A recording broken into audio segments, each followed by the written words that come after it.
fish. Layer to be caught. Now, at first, I thought this game was just a chill, calming fishing game, which it is, until you actually have to fight for your life trying to reel in the Loch Ness Monster.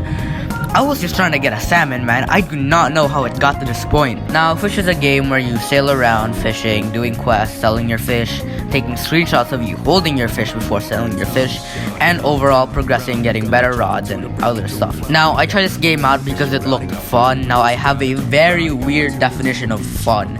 Your definition of fun could be the most riveting, life-changing gameplay experience of all time. My definition is going to Mushroom Swamp and standing there in the same place for 30 minutes fishing for crates while listening to Chromacopia. We are not the same. Oh, so it's just Souls RNG but with a mini game? This is like trying to compare a slot machine to, I don't know, actually fishing. Imagine if a slot machine just gave you the fish.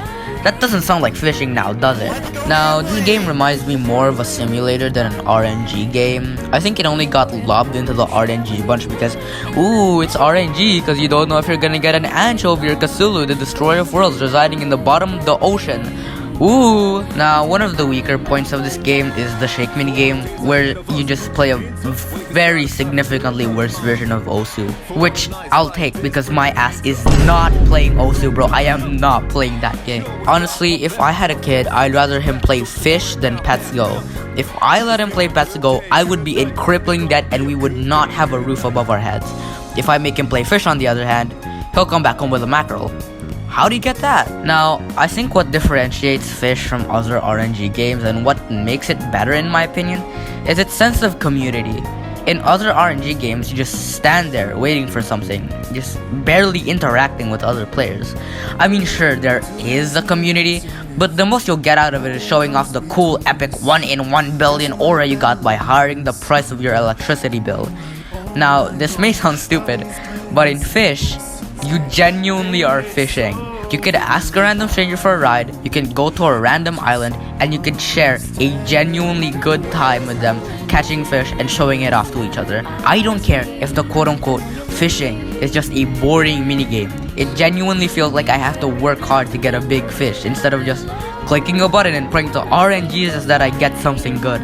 Funnily enough, my biggest issue with this game is the lack of graphic settings. No disable shadows, no disable water textures, and no disable textures in general. This is the main reason why the footage you're seeing right now is so choppy. So yeah, Mr. Game Developer, it's gonna be a 10 out of 10, but now it's a 9.9. But for real though, to some people, this game may sound repetitive, boring, and even bad, which are very real complaints. Like, why would you play something that just makes you sit in one spot fishing all day? That barely counts as gameplay. The only real gameplay is upgrading your rods and doing side quests, which both just revolve around having to fish, which again is boring. So does that make the game bad? Hell no! I don't care if the game is repetitive. I don't care if the game is boring. I don't care if the game is just the fishing minigame from Stardew Valley. I find it fun, goddammit.